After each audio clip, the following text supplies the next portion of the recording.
Welcome, everyone. We're going to kickstart this day with an absolutely stunning and engaging segment, which will be hosted by my colleague and the executive editor of NewsX, Ms. Megha Sharma. She's going to be in conversation with Mr. Tomohiko Taniguchi, who's the former foreign policy advisor to late Prime Minister Shinzo Abe. A big round of applause for Megha Sharma.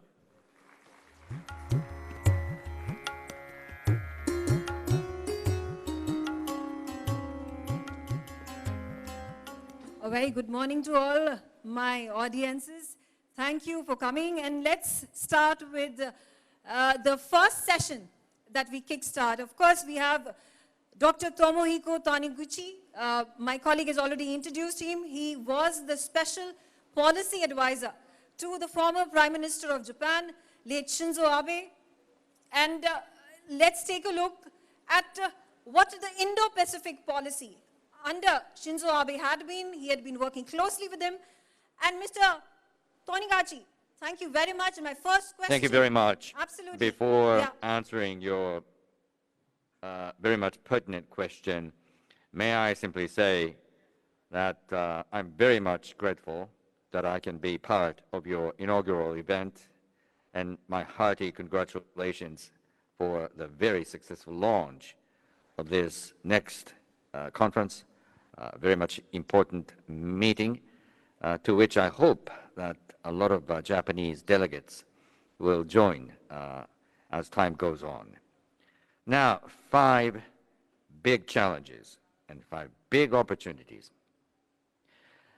Let's be pessimistic first before us being optimistic.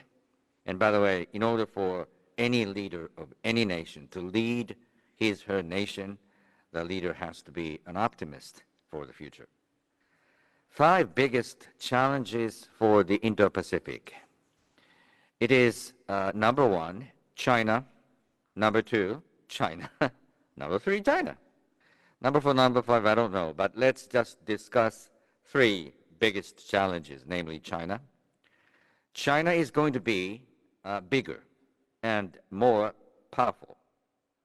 People often argue that Chinese economy is gradually losing its steam, and the population bonus is soon going to be population onus.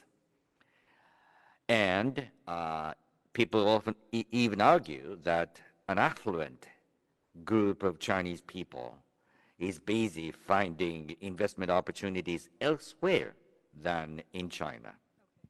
All those being true, and yet you are looking at an economy that is annually growing by 3, 4, or even 5%. Let's just imagine that an economy grows by 5% per year. It means that in 14 years' time, the economy is going to be doubly bigger. And if the economy grows even by 4 or 5%, one can easily assume that Chinese military spending and the military power thereof is going to be yet bigger, let's say in 5 years' time, 10 years' time, and so on.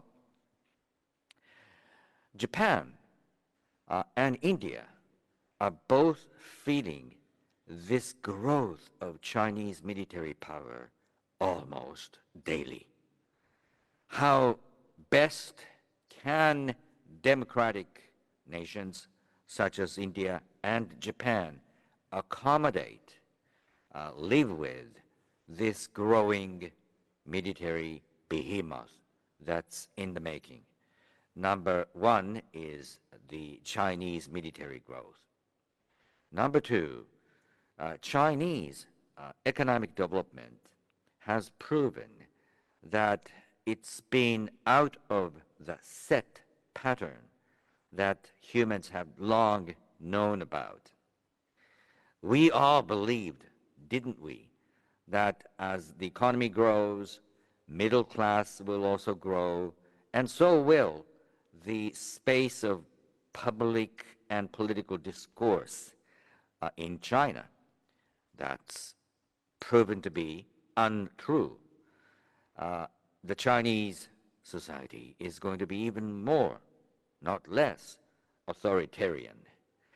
I think that's going to give a powerful influence throughout the world. There is going to be a competition between the democratic model of development and an authoritarian Chinese model of development, which has already been unraveling, but the competition is going to be more serious. Number three, it's not necessarily about China, but it's straightforwardly Taiwan. And to those of you who are watching this interview, may I say that for my country, for Japan, Taiwan's fate is and will be the most important part for the future of Japan. If you lose Taiwan, if Taiwan gets annexed by the communist regime, there will be very much squeezed strategic space for Japan. Emotionally, psychologically, it's going to be harder for the Japanese to be able to stand tall against China, to maintain its public discourse, the space of public discourse. So Taiwan's fate is a great concern. Number four, it's one of the conventionally thought about issues. It is the future of the United States. It is still true that the United States is the biggest power in the world, and its military power is still the biggest. And yet, the recent trend has told us in India, in Japan, and elsewhere that the volatility of the U.S. politics is even more, not less, paramount going forward. So the posture to be taken by the future of the United States is beyond our capable prediction range. The response to that is that because of that region, because of that reason, countries such as Japan, India, and perhaps Australia and so on, that share the same concerns, that share the same interests, must work even harder and even more closely together in order for the United States, in order for us to let the United States stay engaged, stay involved as a counterbalancing power in the Indo-Pacific political dynamics. I have spoken about four. Number five, the fifth challenge is, I think, may I say, because I am addressing the audience in India, it is about the future of India. But as a caveat, may I also say, India poses among the greatest opportunities as well. So let me just turn to the five biggest opportunities for the Indo-Pacific region. I think India's future is among the most promising and optimistic, elements about which one can be optimistic. Because India, since its independence, has experienced a lot of challenges and a lot of zigging and zagging experiences. Nonetheless, India has stayed democratic, and India has never ever failed to to introduce the next administration in the peaceful manner.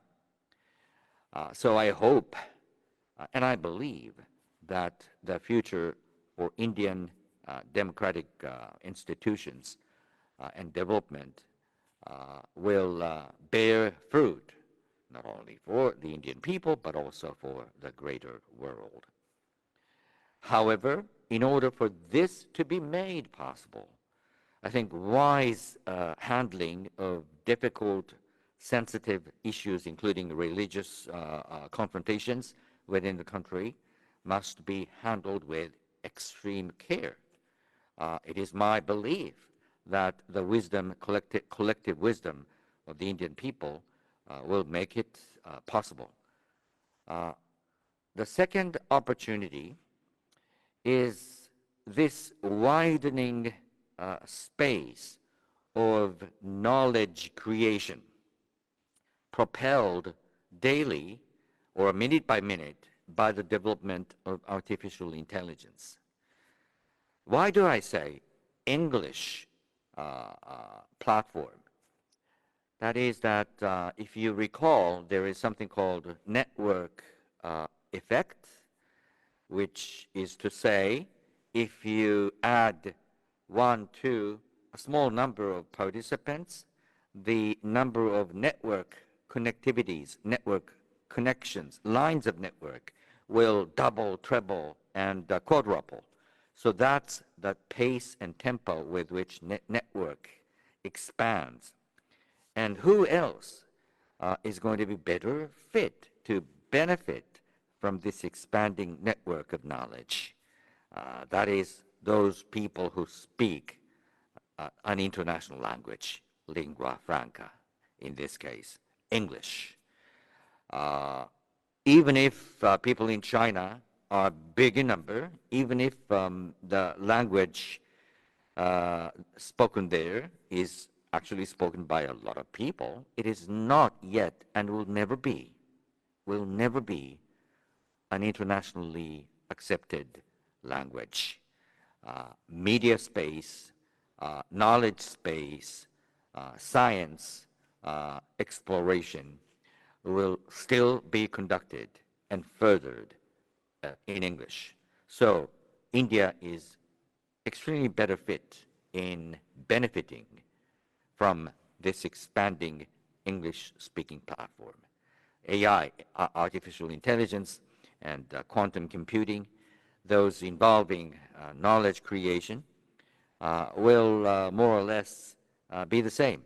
That is to say, the propelling factor, propelling engine, will be provided by the English-speaking community. So that's point number 2. Point number 3. I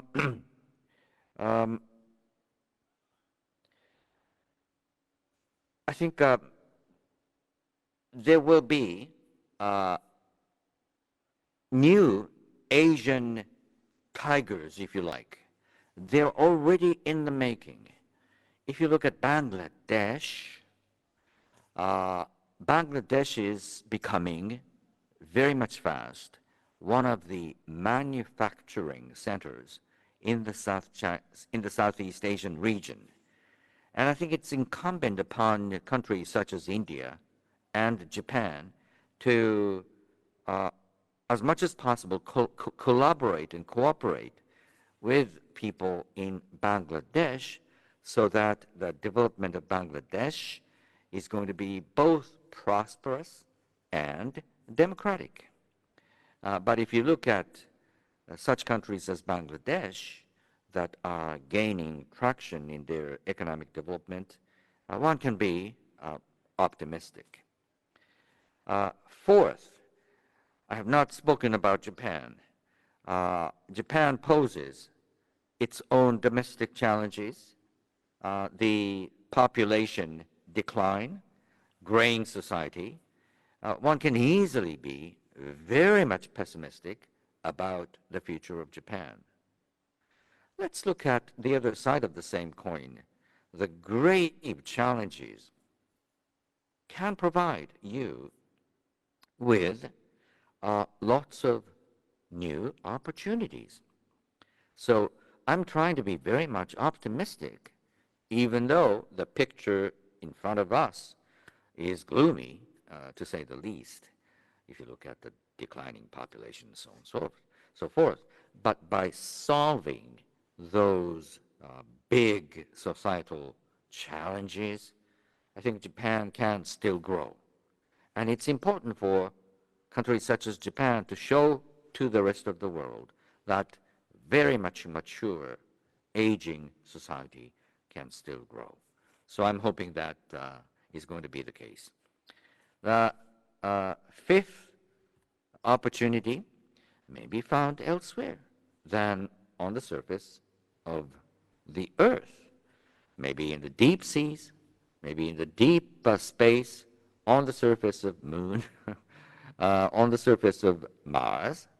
I think it's going to be made possible for humans to exploit opportunities to be found elsewhere than on the surface of the Earth. I think that itself poses a great opportunity for India, for Japan. Both leaders of India and Japan, leaders of India and Japan have already spoken many times about the possibility whereby Indian scientists and Japanese scientists could collaborate when it comes to exploring the Earth and deep space.